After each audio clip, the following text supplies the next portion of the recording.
14 сентябр асосгузори сулҳу ваҳдати миллӣ, пешвои миллат, президенти ҷумҳурии Тоҷикистон муҳтарам Эмомалӣ Раҳмон якҷо бо сарони давлатҳои Осиёи Марказӣ, президенти ҷумҳурии Қазоқистон Қосим Жомарт Тоқаев, президенти Туркманистон Сердар Бердимуҳамедов, президенти ҷумҳурии Узбекистон Шавкат Мирзиёев ва президенти ҷумҳурии Озарбойҷон Илҳом Алиев дар шаҳри Душанбе аз намоишгоҳи молистеҳсолкунандагони давлатҳои Осиёи Марказӣ дидан намуданд. намоишгоҳи мазкур дар доираи вохӯрии панҷуми машваратии сарони давлатҳои Осиёи Марказӣ ва ҷаласаи шӯрои сарони давлатҳои муассиси Фонди байналмилалии наҷоти Арал баргузор гардида, ҳадаф аз он муаррифии маҳсулоти корхонаҳои истеҳсолӣ ва тақвият бахшидани ҳамкориҳои тиҷоратӣ миёни кишварҳои Осиёи Марказӣ мебошад. дар толори маҳсулоти саноатии Тоҷикистон ки 2310 метри мураббаъро ташкил медиҳад, беш аз 150 коргоҳу корхонаҳои истеҳсолӣ иштирок доранд.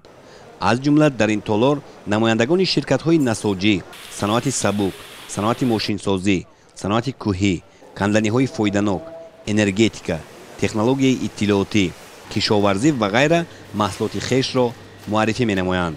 металлҳои ранга, ашёи хоми алюминӣ ва маҳсулоти аз он тайёршаванда, таҷҳизоти ҳарбӣ мудофиавӣ, технологияҳои инноватсионӣ, таҷҳизоти барқӣ, масолиҳи сохтмонӣ, хоса қубурҳои шишапластикӣ, кошину қандил, сангҳои ороишӣ, профил, фаршу сақфҳои гуногун, дару тиреза, рангҳои сохтмонӣ, инчунин маводи дороворӣ аз ҷумлаи маҳсулоте мебошанд, ки дар намоишгоҳ ба маъраз гузошта шуда, ҳар кадом дорои сифати баланду дар бозори байналмилалӣ рақобатпазир аст. сарони давлатҳо ба захираҳои табиии Тоҷикистон таваҷҷӯҳ зоҳир намуда, дарёфти роҳҳои нави истихроҷ ва истифодаи самараноку оқилонаи онҳоро муҳим шумориданд. тавре таъкид гардид, ҳамкориҳои тиҷоратӣ миёни молистеҳсолкунандагони давлатҳои Осиёи Марказӣ бояд боз ҳам бештар тақвият дода шавад. дар гӯшаи маҳсулоти саноати сабук ва пилла, матоъҳои абрешимӣ, атласу адрас ва чакан, қолинҳои дастӣ, кандакорӣ ва дигар ҳунарҳои мардумӣ ба намоиш гузошта шуд. дар ҳамин ҷо дар бораи тиҷорат тавассути роҳи абрешим, ки дар гузашта сурат мегирифт ва доир ба фаъолияти ҳунармандони тоҷик дар давраҳои гуногун маълумоти муфассал доданд. гуфта шуд, ки таи солҳои охир дар ҷумҳурии Тоҷикистон ба ҳунарҳои қадимаи мардумӣ таваҷҷӯҳи махсус зоҳир мегардад. ин аст, ки дар як давраи кӯтоҳ қариб ҳамаи намуди ҳунарҳои мардумӣ эҳьё шуд, рушд ёфт ва имрӯз дар арсаи байналмилалӣ ҳамчун ҳунари нодир муаррифӣ мегардад. дар гӯшаи алоҳида захираҳои гидроэнергетикии Тоҷикистон муаррифӣ карда шуд. сарони давлатҳои Тоҷикистон, Қазоқистон, Туркманистон, Узбекистон ва Озарбойҷон ба таври маҷозӣ ҷараёни корҳои сохтмониро дар нерӯгоҳи барқи обии Роғун тамошо карданд. тавре иттилоъ дода шуд, ҳоло дар ин корзори нангу номуси ватандорӣ техникаву таҷҳизоти зиёди зарурӣ сафарбар гардида, мутахассисони дорои таҷрибаи баланд якҷо бо сохтмончиёну дигар коргарони муҳандисию техникӣ ба таври шабонарӯзӣ фаъолият менамоянд. ба сифати корҳои сохтмонӣ дар нерӯгоҳи барқи обии Роғун аз ҷониби ҳукумати ҷумҳурии Тоҷикистон таваҷҷӯҳи махсус зоҳир карда мешавад ва кӯшиш бар он равона мегардад, ки корҳо аз рӯи нақшаи тасдиқшуда ва ҷавобгӯ ба стандарт иҷро шаванд. дар ҳамин толор электробуси тамғаи Акия Ултра, ки истеҳсоли ширкати Акия Авестои Тоҷикистон мебошад, муаррифӣ карда шуд. ёдовар мешавем, ки фаъолияти ширкати Акия Авеста дар шаҳри Душанбе ба роҳ монда шуда, самти он ба банду баст ва истеҳсоли автобус ва троллейбусҳои замонавӣ равона гардидааст. истеҳсоли электробуси мазкур бори нахуст дар Тоҷикистон ба роҳ монда шудааст. тибқи нақша ва дар асоси барномаи рушди нақлиёти барқӣ дар ҷумҳурии Тоҷикистон то соли 2026 бояд 300 адад чунин электробус истеҳсол гардида барои истифода дар шаҳри Душанбе пешниҳод шавад. дар қисми дигари толор бо истифода аз оби табиӣ бахшида ба 10-солаи байналмилалии амал об барои рушди устувор шаршара сохта шудааст. шаршара ҳаракати мавзун дорад ва бо навиштаҷоти ҷолиб оро ёфта ба як манзараи диққатҷалбкунанда табдил ёфтааст. ин манзара, ки манбаъҳои зиёди об ва фаровонии онро дар Тоҷикистон таҷассум мекунад, писанди меҳмонон гардид. сарони кишварҳо дар толори маҳсулоти саноати хӯрокворӣ аз растаҳои пур аз анвои дар Тоҷикистон истеҳсолшаванда дидан карданд. дар толор ширкатҳои истеҳсолкунандаи маҳсулоти хӯроквории ҷумҳурии тоҷикистон гӯшт ва маҳсулоти гӯштӣ, маҳсулоти ширӣ ва яхмоз, меваҳои хушки ба таври замонавӣ ва мутобиқ ба стандарти байналмилалӣ бандобастшуда, консерва ва афшураи меваю сабзавот, равғани растанӣ, орд ва маҳсулоти аз он тайёршаванда, маҳсулоти макаронӣ, обҳои ташнашикан, машрубот, маҳсулоти қаннодӣ, чой бо иловаи хушкмеваҳои ватанӣ ва ғайраро ба намоиш гузоштанд. меҳмонон ба сифати маҳсулот ки аз лиҳози экологӣ тоза буда тамъи лазиз доранд мароғ зоҳир намуданд. зикр гардид ки ин номгӯи маҳсулот бояд ҳарчи бештар истеҳсол ва ба хориҷи мамлакат аз ҷумла ба кишварҳои осиёи марказӣ содирот гардад. толори мазкур 1700 метри мураббаъро ташкил медиҳад. дар ин ҷо 20 коргоҳу корхонаи истеҳсолии тоҷикистон дар растаҳои алоҳида бо тарзу усули хос маҳсулоти хешро муаррифӣ карданд.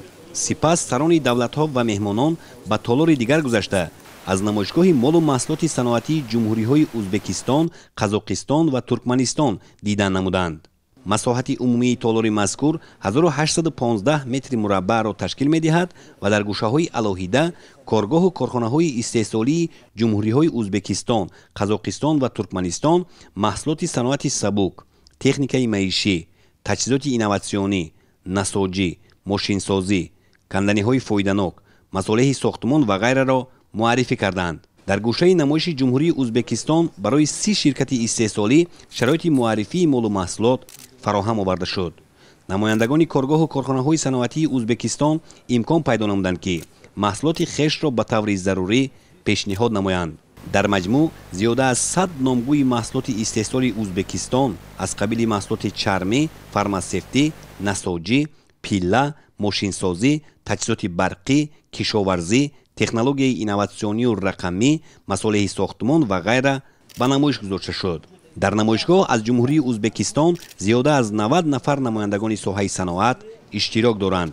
ташкили чунин намоишгоҳи калони минтақавӣ боиси густариш ёфтани ҳамкориҳои тиҷоратӣ миёни ширкатҳо, рушду пешрафти фаъолияти коргоҳу корхонаҳои истеҳсолӣ ва афзоиши номгӯ ва ҳаҷми маҳсулоти саноатӣ дар кишварҳо маънидод гардид. дар намоишгоҳи молиистеҳсолкунандагони давлатҳои осиёи марказӣ аз ҷумҳурии Қазоқистон зиёда аз 300 нафар намояндагони соҳаи саноат аз корхонаҳои истеҳсолӣ ва бахши хусусӣ ширкат варзида иқтидори истеҳсолии кишвари хешро муаррифӣ намуданд. маҳсулоти ба намоиш гузошташуда дар гӯшаи ҷумҳурии Қазоқистон бахшҳои сохтмон, металлургия, мошинсозӣ, химия, насоҷӣ, кишоварзӣ, энергетика ва ғайраро дар бар мегирад. аз ҷумҳурии Қазоқистон бештар аз 200 номгӯи маҳсулоти саноатии 50 ширкати истеҳсолӣ ба намоиш гузошта шуд. ба таъкиди масъулон дар намоишгоҳи мазкур маҳсулотеро ба намоиш гузоштанд ки ба стандарти байналмилалӣ ҷавобгӯ ва рақобатпазириашон дар бозори ҷаҳонӣ таъмин аст. зимни боздиди сарони давлатҳо аз гӯшаи Туркманистон маълум гардид ки молиистеҳсолкунандагони ин мамлакат номгӯи зиёди маҳсулоти ҷавобгӯ ба талаботи байналмилалиро ба намоиш гузоштаанд. дар намоишгоҳ аз Туркманистон зиёда аз 100 нафар намояндагони ширкатҳои истеҳсолӣ иштирок намуда маҳсулоти насоҷӣ, металлургӣ, химия, энергетика ва ғайраро васеъ муаррифӣ карданд. гуфта шуд ки маҳсулоти саноатии коргоҳу корхонаҳои истеҳсолии ҷумҳуриҳои Узбекистон, Қазоқистон ва Туркманистон ба кишварҳои дуру наздик аз ҷумла ба осиёи марказӣ содирот шуда бо дар назардошти ҷавобгӯ будан ба стандарт дар бозори ҷаҳонӣ талабгори зиёд дорад. дар ҳамин ҷо тавассути навори видеоӣ низоми фаъолияти ҳукумати электрониро дар ҷумҳурии Қазоқистон намоиш доданд. дар намоишгоҳ ҳамчунин натиҷаи фаъолият ва дастовардҳои фонди байналмилалии наҷоти арал ва созмони умумиҷаҳонии тандурустӣ ба намоиш гузошта шуд. дар гӯшаи фонди байналмилалии наҷоти арал корҳои анҷомёфта ва нақшаҳои минбаъда барои ҳифзу барқарор намудани баҳри арал муаррифӣ гардид. фаъолияти фонд аз тарафи сарони давлатҳо назаррас арзёбӣ гардида ҳамкории боз ҳам бештар ва пайдо кардани роҳҳои нави бартарафсозии мушкилот дар ин самт муҳим шуморида шуд. воситаҳои нақлиёти сабукрав, мусофиркаш ва боркаш, ҳарбӣ муҳофизатӣ, инчунин техникаҳои кишоварзии ҷумҳуриҳои Тоҷикистон, Узбекистон ва Қазоқистон дар майдони кушоди намоишгоҳ ки 6000 метри мураббаъро ташкил медиҳад ба намоиш гузошта шуд.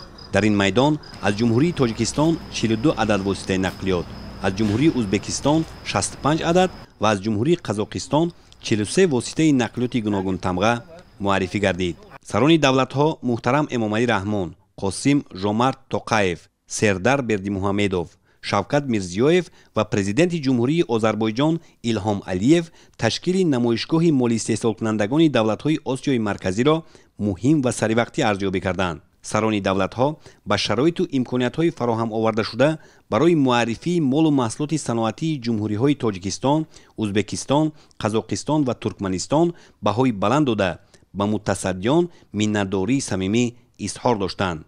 با تاکید سران دولت‌های مؤسس فوند بین‌المللی نجات ارل برگزار گردیدن چنین نمایشگاه با اشتراک وسیع نمایندگان شرکت‌های استحصالی در گسترش همکاری‌های تجارتی کشورها، تبادل تجربه میان مالی استحصال کنندگان، تقویت یافتن استحصالات و صادرات بیشتری محصولات صنعتی به مملکت‌های خارجی زمینه‌های استوار می‌گذارد.